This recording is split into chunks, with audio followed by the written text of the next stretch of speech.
In this episode, it's gonna be part 2 of how not to work in your business, but work on your business.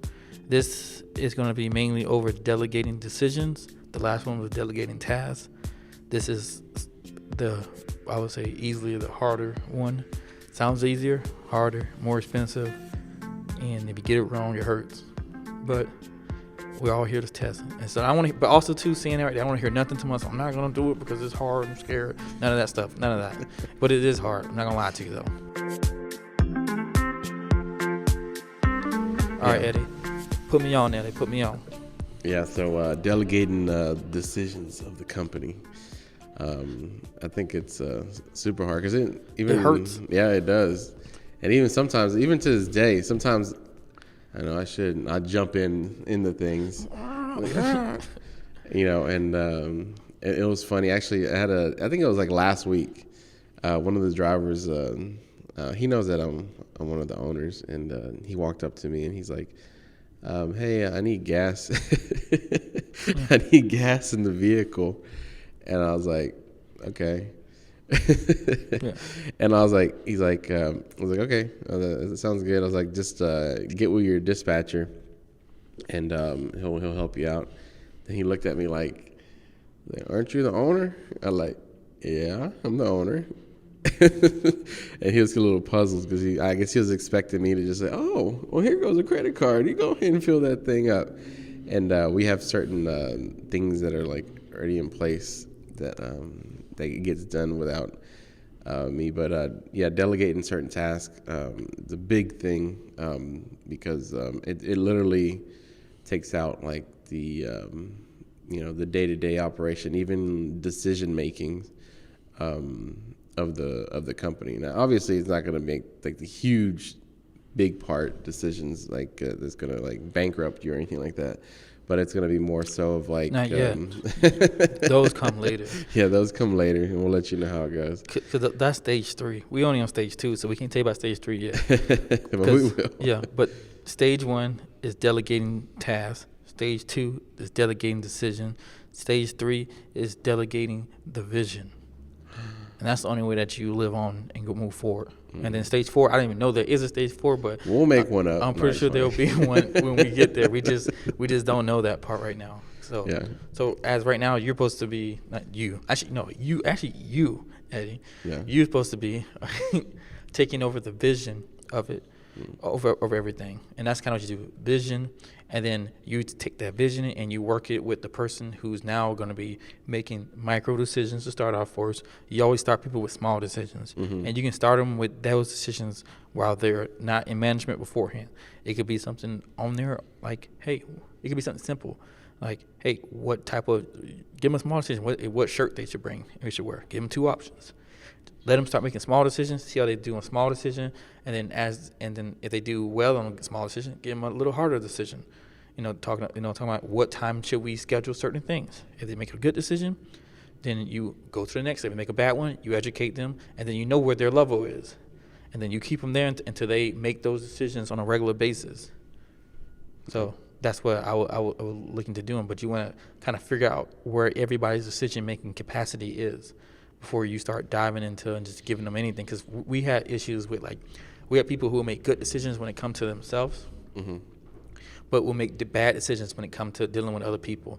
Because most people see management as these employees work for me, but realistically, you work for the people. You're supposed to make sure that this is my opinion, Eddie part over there like, oh no, they work for me. Excuse me? But that's what I said, you work for them. You make sure they have the resource and the tool to get what you gave them from a vision to get done. Because if you notice, I'm pretty sure they ask more of you than what you ask of them. As you keep going in that part, just stuff they want done and stuff like that. But that's kind of, I kind of see it. I'm a little bit different on that part because I think you got to do decisions, but you got to do it in pieces. And even with your managers, like they should be able to make basic stuff like our delivery manager. He can decide on when we do certain orders, how to do the scheduling, like all that stuff like that. Excuse me. He's in on the top now where we've been testing out, which he failed at, but we've been testing out like the amount of deliveries that can be done. and when not to say no. So he's been doing a lot better at them, but the next thing we do, we'll give him something else harder eventually. Once he does this, 100 for 100, and he'll get something else harder to do, and you keep scaling up. And we have from our sales team, well, now our sales manager makes a decision on how much certain things cost. And then I grade it, and then we see if it's something that I would have did and I thought I was worth it or not. And for the first, it was no, it's not worth it. I ain't know. But but now she's gotten really good. She understands the process. She understands what I would think is worth something. And basically from just going back and forth and learning, and now she makes the right decision. And now I don't have to be on the line to make decisions, say, how much does this cost? Because Eddie doesn't like making cost stuff. I have no idea why. He was like, oh, you know I'm not good with that. I'm like, you don't even do it. So how are you not good with it? This is the reason why. Because, see, I'll look at it as in, I'm just bad at giving that, because I always say, well, this sounds like a good number. You're like, that sounds like a horrible number. It needs to be double. And I'm like, okay, well, then after a while, I'm like, you know what? Don't even ask me about how much this is. In the end, it doesn't matter. I mean, it does matter, but, certain numbers, what I would think, and obviously, what we sell is way higher than what, me personally, what I would pay. And that's the problem. That's what everything that I say out there is generally like what I would pay. So I'm well aware that my estimation in that department isn't the best. So that's why I just like, I don't want to deal with it no more. It's not my skill set on setting these numbers. Yeah. And another podcast we're going to talk about speaking bad words over yourself, which we did already, called limiting beliefs. You can do anything you put your mind to. But what's the other thing you always say to me? You can do anything. But you can't do everything. All right. Okay. So let's get into that. So before we get more deep into this, I printed off the checklist so you guys can check it. Oh, it's not taking any phone. It's not. Whatever. It's right here. I printed the checklist off. This boy is thick. When it comes in book form, it's going to be over 100 or something pages. We might have to change the name of this thing because it's getting so big. It might be the ultimate getting started Bible. Because it's no longer a checklist. This thing's it's getting huge. Well, you can check everything off in here. It's like Matthew's 3. We have John. Yeah. These things thick. It's a lot. I'll put a crease in it. So this is why we call it the checklist, because in the main section, there's certain in each chapter you can check out. It's like a table of contents. It's not a checklist. Yeah, but look, it's the check boxes on there. There's check boxes on there. Okay. Like, we'll be honest with you guys.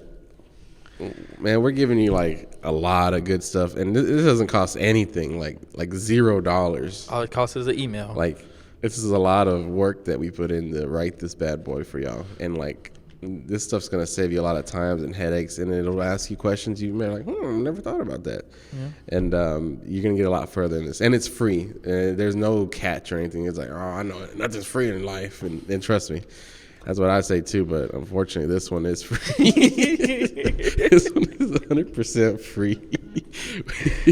We just hope to help y'all out, and then like if you decide like, hey, this stuff was good. Obviously, we shoot you the truth. We don't sugarcoat it or anything like that. Sometimes me and him laugh all the time if you don't notice, but it's because like at the time when these bad things happen and we learn all this information in this ultimate checklist, it wasn't funny. But now that we look back, we're like, very funny. But let's give the people this information because we've made mistakes and we've learned a lot and we've gone the wrong direction and came back to where we were and went the new direction. So there's a lot of good stuff in here. Yeah, most of the feedback I got, especially recently, have been over the frequency asked questions section, because it's just a whole bunch of questions of stuff that you might ask and go through there. We tend to find this information from online, stuff we say, stuff we talking to consultant clients or anybody, stuff we just find and put on there. We try to update it. This is actually an older version. The other one's actually thicker because you just added all that extra stuff on there. The chat dealer is like 15 questions or something you had to answer. Yeah. So that stuff is it's probably 2 to 3 pages longer. But yeah, so check that out. Let's get back to this. So we're gonna make this one pretty simple and ready for you guys to go through, because I don't want you guys to spend too much time on this part right here, on the delegating decisions. And we only got 3 minutes left for this thing to stop recording. So we're going to have to do this kind of fast. Let's go. So when it comes to making decisions, you want to find people who can make decisions, and you want to find out what every person's decision-making level is. So if you want to level out your tasks based on that, from doing the routes for people to setting people's schedules to going in to deciding on when things are supposed to be purchased, as you like, the more the stuff you move your way up, the more it can cost on there.